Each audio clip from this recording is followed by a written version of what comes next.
Mais um vídeo no nosso canal, Doutor Investidor Emanuel Pacheco, e hoje eu vou contar para vocês os motivos de eu não investir em imóveis. Esse é um motivo, ou esse é um assunto muito polêmico, um assunto que com frequência eu encontro haters, que com frequência eu encontro pessoas que já investem em imóveis há muito tempo, encontro pessoas que construíram seu patrimônio também investindo em imóveis, e essas pessoas, logicamente, elas têm motivos muito contrários e acabam não aderindo à minha opinião. Então eu fiz uma lista de motivos que me levam a não investir em imóveis e vou discutindo cada um deles aqui com vocês para que a gente chegue a uma conclusão junto. Se você já investe em imóvel, continue fazendo, só que entenda que esses motivos são os meus e são motivos que me fizeram aí criar uma experiência negativa em relação a imóvel, e isso me faz não alocar o meu dinheiro hoje em imóveis. Eu acho que eu tenho possibilidade de alocar o meu dinheiro, de colocar o meu excedente de capital em outros tipos de investimento que acabam sendo mais lucrativos, e não só mais lucrativos, como também tendo uma gestão mais simplificada. Eu fiz uma lista de 7 motivos ruins e de 4 bons motivos que você acaba encontrando na internet do porquê investir em imóveis, e vou passar por cada um deles aqui. O primeiro motivo que eu não invisto em imóveis é a concentração do risco. Primeiramente, você não compra um imóvel com 500, com 1.000, com 10, com 50 mil reais. Na maioria das vezes, para comprar um imóvel, você vai precisar de quantias de 100, de 150, de 200 mil reais. Como eu já disse para vocês, a minha experiência é uma experiência de começar do zero, é uma experiência de começar a construir o meu patrimônio através do meu trabalho, e eu não tinha ali a capacidade inicial de comprar um imóvel logo de cara. E quando eu cheguei lá no meu 100, no meu 150, nos meus primeiros 200 mil reais, ali não era uma prioridade para mim. Por quê? Porque eu colocaria esses 200 mil reais em um único ativo. A concentração do risco em um imóvel de aluguel era muito grande. Um único ativo que me faria ali depender de um único inquilino, que me faria ali depender de uma única localização, que me faria ali depender de um único ativo gerador de renda, que poderia ali estar todo o meu patrimônio e estar toda a minha lucratividade ou rentabilidade aguardada, esperada para aquele ativo. Então o primeiro tópico, o primeiro item é a concentração do risco. Todo o risco do capital daquele que investe em imóveis, principalmente começando pequeno, começando com um imóvel, ele vai ter uma concentração do risco que é extremamente ruim. Imaginem só que nesse único imóvel que você tem lá de 200 mil reais, o inquilino fica inadimplente, você vai precisar contratar um advogado para poder despejá-lo, você vai precisar arcar com o valor do condomínio, que é uma obrigação do imóvel, você vai precisar arcar com o valor do IPTU, que é um valor do proprietário. Então a concentração do risco, ela é muito grande. Logicamente, quem tem 10, quem tem 20, quem tem 100 imóveis, vai diluindo esse risco, mas não é aqui a minha possibilidade, não era a minha possibilidade, e acredito que se você está vendo esse vídeo, também não é a sua possibilidade. O segundo tópico, o segundo motivo ruim é a gestão ativa desse patrimônio. Imagina só, eu já falei para vocês que eu sou advogado, minha profissão exige bastante de mim. Essa semana, por exemplo, passei um dia mais de 6 horas dentro de uma audiência, e você, para ter um imóvel ou um conjunto de imóveis onde você vai depender da renda daqueles imóveis para viver de aluguel, muitas vezes você precisa de uma gestão ativa. Vai haver a troca de um inquilino para um outro inquilino, você precisa ali trocar o contrato, você precisa fazer uma análise de crédito, você precisa avançar na gestão, que é uma gestão de trabalho em relação àqueles imóveis. Quando o inquilino está inadimplente, você precisa ligar para o inquilino, você precisa ligar para a imobiliária, você precisa estar ativamente envolvido na gestão desse investimento. Diferente de quando você compra um fundo de investimento imobiliário, que é comprar um imóvel ou os melhores imóveis em localização no Brasil, você coloca o seu dinheiro em um ativo, esse ativo vai gerar a renda com o ativo imobiliário, mas você não precisa fazer nada, você não precisa se preocupar com o inquilino, com a inadimplência. Por quê? Porque alguém está sendo remunerado para fazer a verificação ou a gestão ativa desse patrimônio.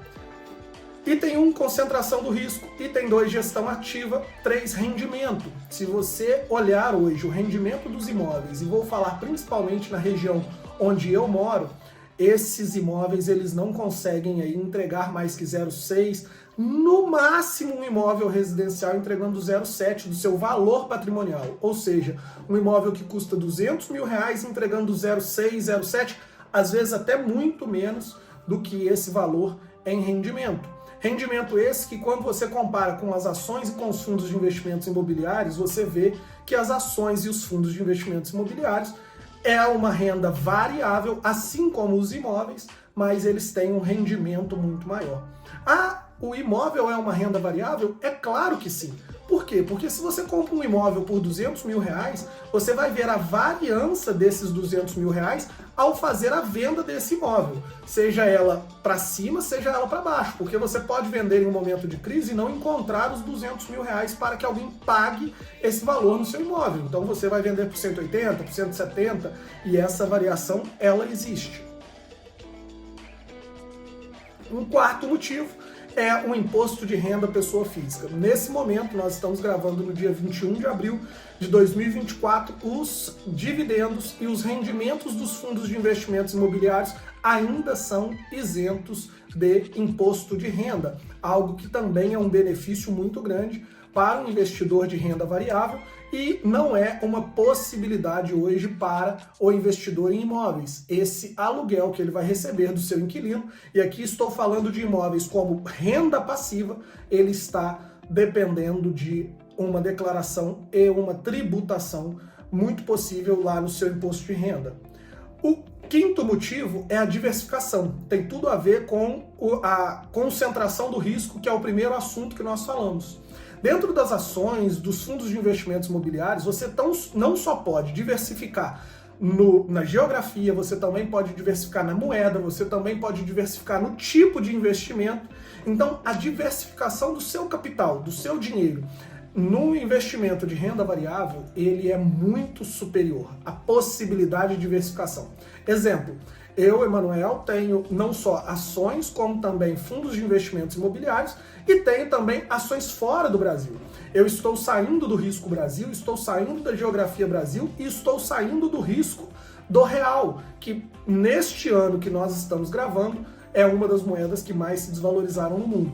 Então a diversificação aqui não é só em relação ao ativo, é em relação também aos acessórios em relação ao investimento. Então quando você fala de investimentos em imóveis, você muitas vezes vai estar alocado em uma concentração de risco, dependendo de uma localização, e para mim imóvel sempre é localização. Não importa se o imóvel vai ter elevador, se ele vai ter vaga, a localização é sempre o seu principal atrativo. Não importa se você tem uma mansão em um bairro muito ruim, ela vai ser desvalorizada.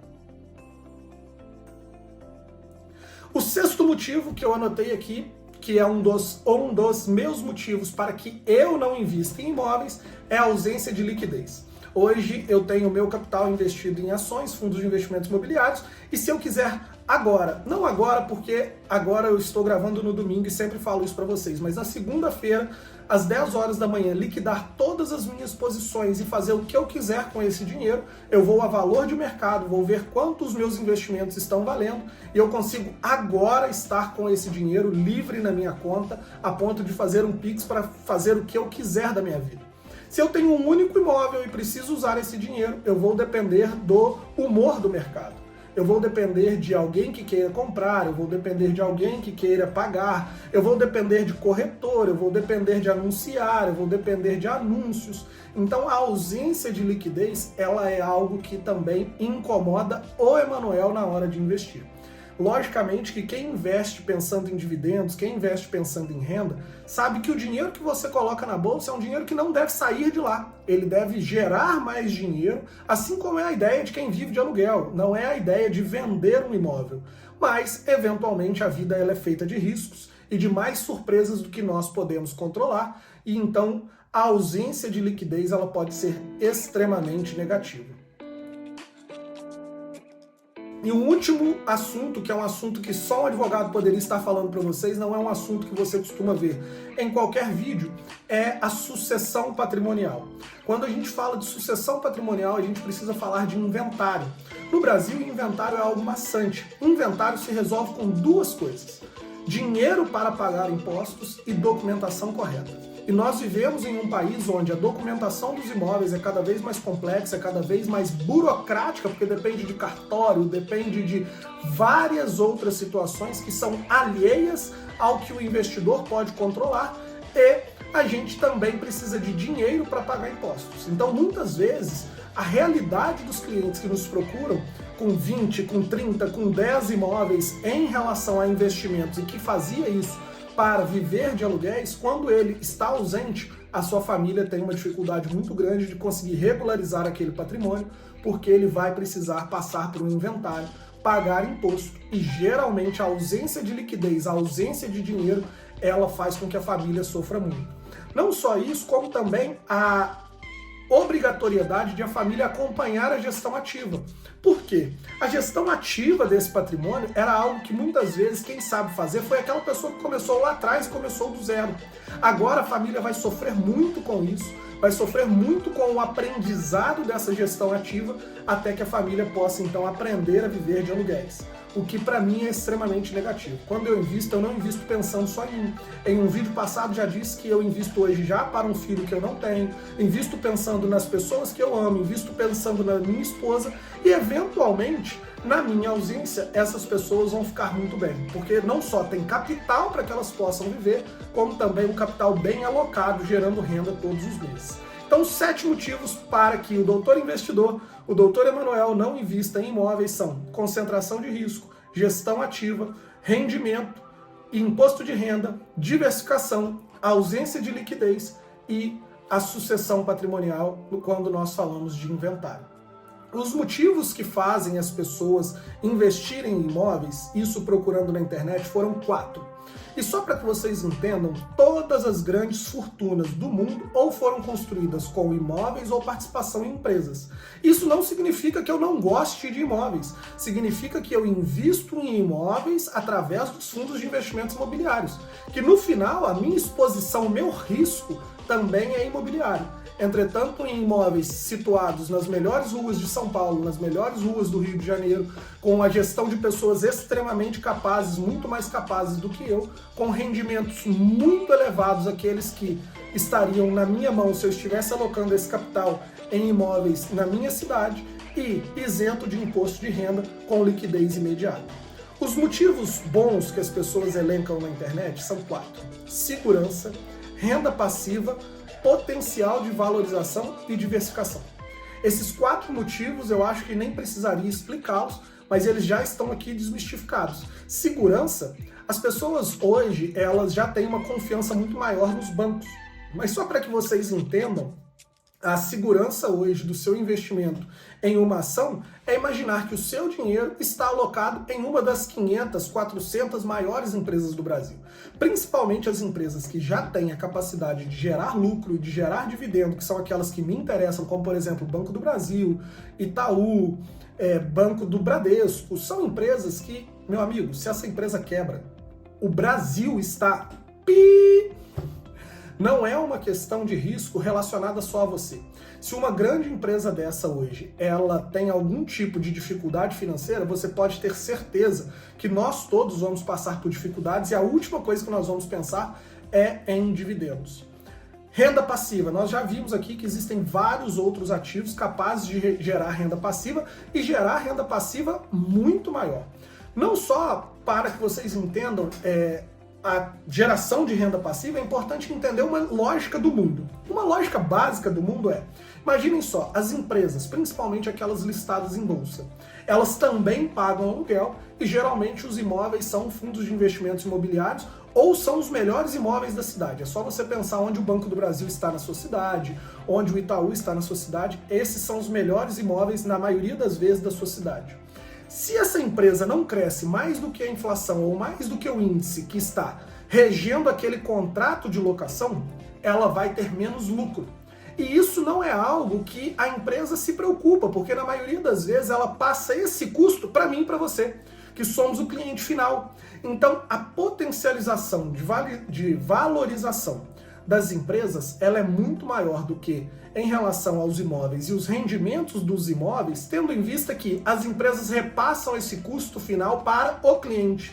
Então é algo que a gente precisa desmistificar, porque o investimento em ações, ele com certeza, ele consegue abarcar esse tipo de custo. E por último, a diversificação, eu nem acho que isso seja um ponto bom para a gente conversar aqui, principalmente porque para diversificar em imóveis você precisa de muito patrimônio. Com um patrimônio de 500 mil reais, talvez você tenha no máximo 2 ou 3 imóveis, sendo que 500 mil reais você pode, por exemplo, ter diversas empresas, diversas possibilidades de investir o seu patrimônio, não só em moeda local, como também em moeda internacional, uma diversificação muito maior.